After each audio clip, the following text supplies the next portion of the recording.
Decluttering isn't just about having less stuff. It's about making space for what matters most. When our homes feel chaotic, it's hard to hear ourselves think. But when we clear the clutter, we make room to breathe.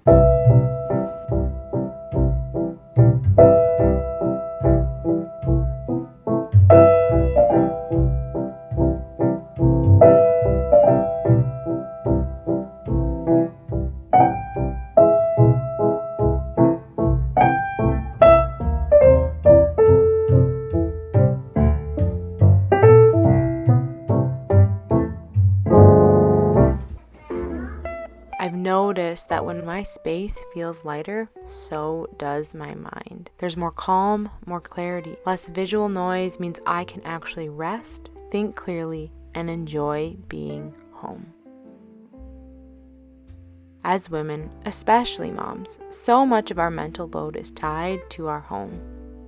Every drawer stuffed to the brim, every surface covered. It's a silent stressor. Decluttering is a form of self-respect. It says, I deserve ease. Every item in your home is a decision waiting to be made. What to clean, what to organize, what to put away. When clutter builds up, it brings a constant mental to-do list. You feel exhausted before the day even begins. Decluttering simplifies the number of choices you make daily, leaving more space for meaningful decisions, like how to spend time with your family. A cluttered, chaotic home leads to a cluttered, chaotic mind. But an intentional home, it allows you to exhale. When your home feels good, you feel good.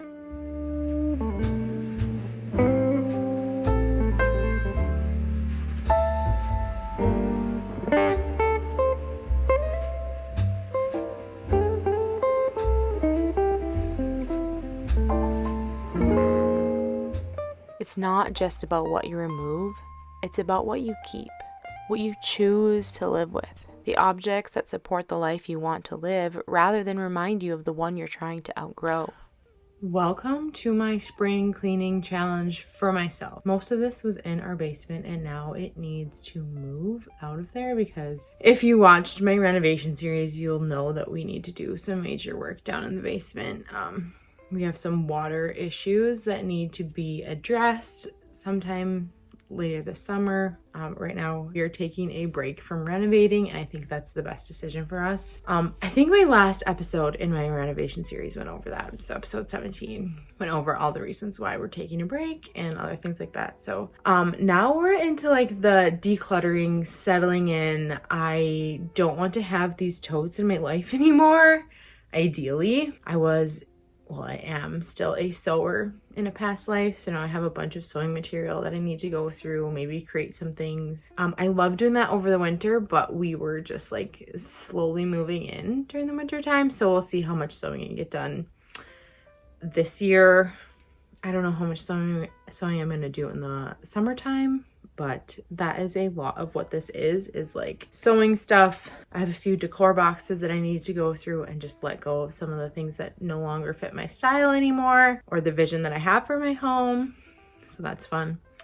What else is over here?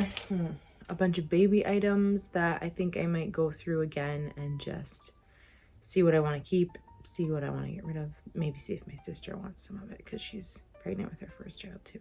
So ideally, it would just be nice not to have to store these things for a prolonged period of time, but it's also items that like I know we'll eventually need again when it comes to like baby clothes and stuff. We just have a lot of bedding and yeah, look at what else is here. All of our board games, I could probably go through those and get rid of the ones that we don't ever play. Now, I'm kind of a person that decides that I want to tackle this project and usually start like with small increments, and that usually works really well for me. So my ideal would be I would go through a tote, decide what we need to keep, and decide if I can consolidate a little bit. And I think slowly but surely I'll be able to pick through everything. Hopefully I can get this minimized down to not much needs to be stored, which maybe we could move upstairs or under the stairs. That would be a great use of space, putting it under the stairs. Anyways, so yeah, this is my spring cleaning decluttering project for the next couple weeks. And I think it's just a healthy place to start. I feel like I did a massive declutter last year which is still on the channel. I tried to get rid of 85% of the things that I own, and I feel like I did a really good job.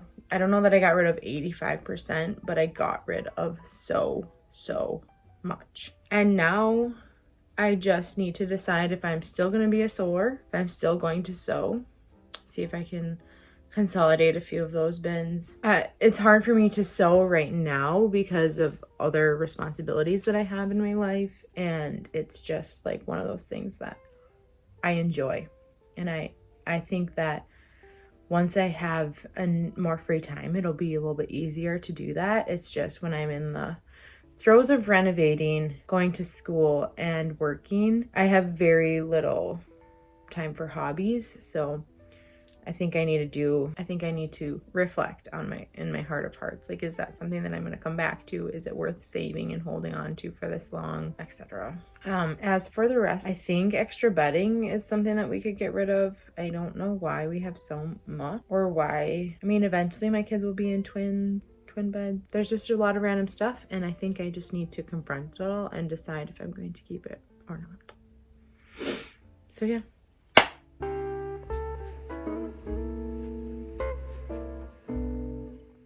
The more you own, the more you have to clean. Less stuff means less time cleaning and more time living. You're not here to manage things.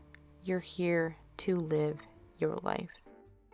You don't need more. The power of less is what truly sets you free. It gives you the time, energy, and clarity to live in alignment with your values and your grand life goals. Decluttering helps you create a home that aligns with your current season, not the one from 5 years ago. When you let go of what no longer fits you, you make space for what matters now. It also teaches your kids what really matters. A calm, intentional home shows that peace is more valuable than piles of stuff.